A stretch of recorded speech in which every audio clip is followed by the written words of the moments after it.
Well, hello, I'm Alex, and today I want to share with you some of my Creativity for Life tips. In this series, we'll use coloring and art journaling to immerse ourselves in play, and as you play alongside me, I'll share some of my mindset ideas with you. You see, I love mixing playful art making with mindset work, and I think you will too. So think of me as your personal trainer for getting your creative mojo back on track. The way I see it, you can't have inner growth without creativity. One insightful moment of creative play can dissolve years of resistance, giving you newfound energy. And the fun you have with your creative side spills over into all parts of your life. And lastly, igniting your creative spark gives you fresh eyes to try new things and make meaningful changes. This is your creativity timeout, baby. Go ahead, check it out.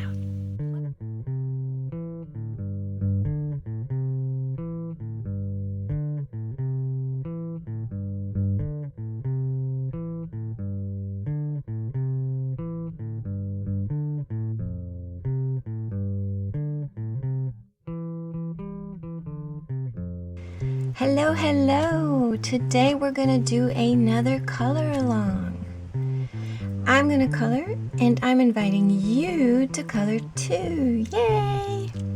So grab your favorite coloring tools. Today I am using color pencils, but they're watercolor pencils, which means I can use a little Q-tip and dip it in water and move that pigment around just like if I was using watercolors, but with less water. So I'm going to show you how that works. And to be honest, you can do this sometimes with regular color pencils too, depending on how soluble the pigment is. So if you don't have special watercolor pencils like I do, try it with regular color pencils. It can even work with markers. Anything that's slightly water soluble, if you dip a Q-tip in water and work with it, and I'll show you how in a minute, you can play around the way I am playing today. So, of course, you need something to color. Grab a coloring book, a coloring page, grab your sketchbook if you've got doodles in there that you could color in just to play around today. If you don't have anything handy to color in, I've got a PDF with 8 coloring pages ready to go, including this page. All you have to do is download it and print it. You'll find the link in the description below this video. And just make sure that if you're planning on using watercolors that you try to print it out on thicker paper. Otherwise, if you're sticking to regular thin paper, you'll probably be happier with the results if you use color pencils, crayons, or any kind of marker. Just not anything that you're going to add a lot of water to. Oops. And if you don't want to use Q-tips, you can use brush pens, fill them with water, and then add water this way on top of your drawing. This will deposit more water than Q-tips, so today I'm going to use Q-tips, but feel free to use this, especially if your paper's thicker. Okay, let's go. Today's theme is all about making space for joy. I'll share with you why letting go of clutter is a potent way to getting unstuck. We'll look into the flow that comes from letting go. So let's start with defining clutter. What is clutter? Well, you can be talking about physical clutter, which is the obvious stuff that's, piling up everywhere, whether inside your house or in your garage or in your closet. Or maybe it's the dishes that are always piling up in the kitchen. But depending on how much space you have and how much stuff you have, for some people clutter shows up right away, and for others it takes a while for it to start feeling like clutter. So physical and digital clutter. Clutter is digital when we're talking about the working with a computer or with any kind of device. So think about what it feels like to have 20 tabs open instead of 2. Or the endless scroll of media you consume, the constant pings and notifications that keep you chained to your devices. That's what we mean by digital clutter. And both the physical stuff and the digital stuff, it eats up your time, space, and energy. Then there's also mental clutter, and that's a lot sneakier because you can't see it, but it's how you feel when you have information overload, when you have looping thoughts, when you feel overwhelmed, when you can't make decisions. The endless social scrolling and news watching, the running to-do list, all that stuff. Any kind of clutter is going to be draining your time, space, and vitality, whether you can see it or not. When does it become problematic? Well, when it starts to stress you out. And everyone's different in terms of their tolerance for clutter. So, let's see. If your stuff is making you feel overwhelmed, tired, or closed in, if you feel mentally drained or emotionally foggy, if you can't relax or focus because you're surrounded by too much stuff, it's distracting you to have all that stuff around you.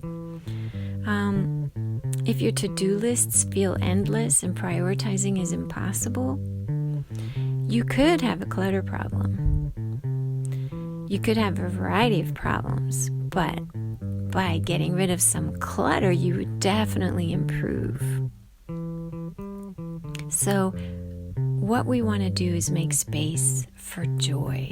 Doesn't that sound good? Decluttering isn't just about tidying up.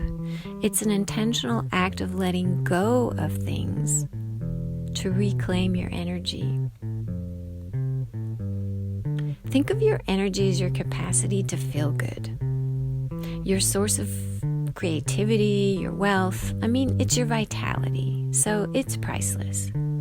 So anything that's draining your energy, you need to think about what can be done, if anything. And when it comes to clutter, it's so easy to do something about it. Holding on to clutter, physical or mental, is keeping you stuck. It's making you feel frustrated because you feel you've never got the time, space, calm, or energy to do all those things that truly matter to you that you never get around to. All those things that bring you joy need space, right? To change that, you've got to make space. You've got to trust your intuition to guide you. Look at your clutter. Think about, is this draining me or is this giving me energy? Is it rejuvenating me or is it draining me?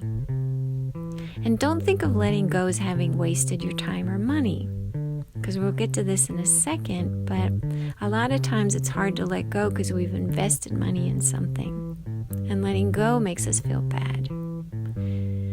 But you can honor the life you once had and honor the fact that you've grown and changed since you've made decisions about some of the things you have. So you can honor the choices you made in the past, and you can honor the growth that's brought you to this very moment. And that'll help you release what no longer serves you.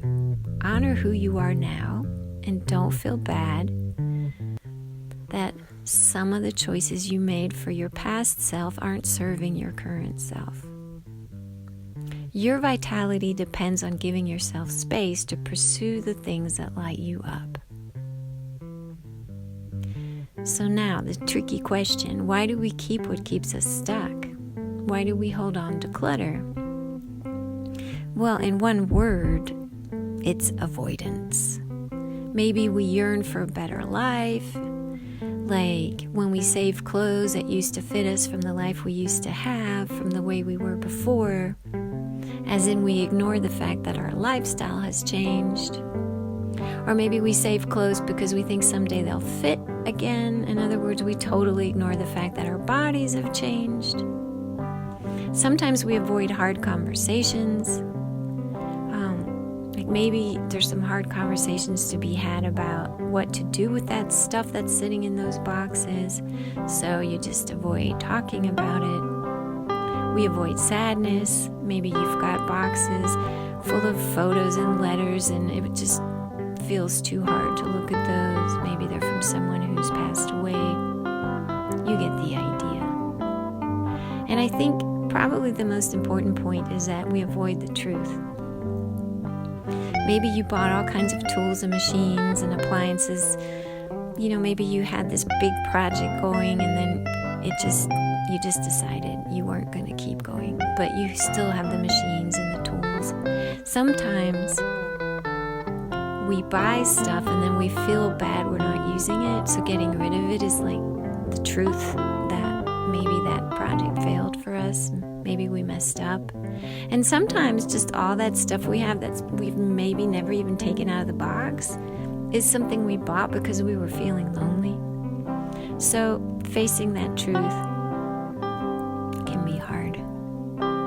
But if the problem is avoidance, the solution is letting go. It's pretty straightforward. Holding on to stuff is draining the life right out of you.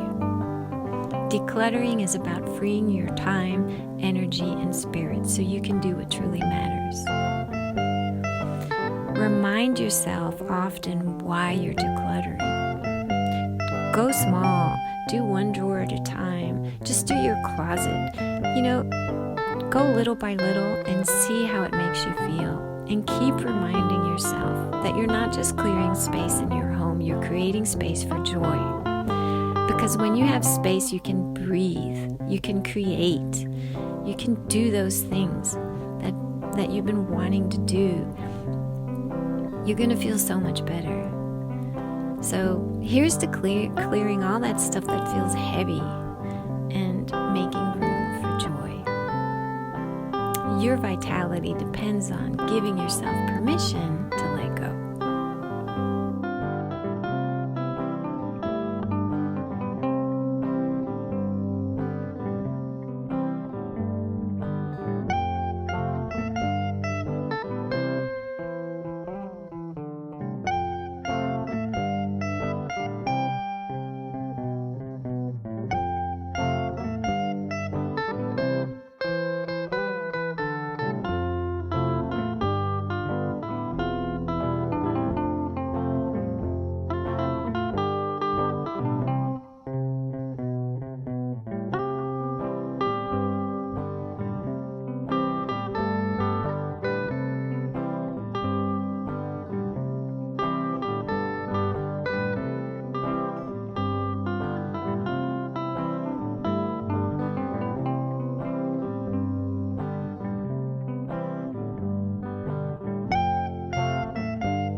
Well, I hope you had fun taking this tiny creative play break with me. And remember, there's always a way to add a little more creative play in your day.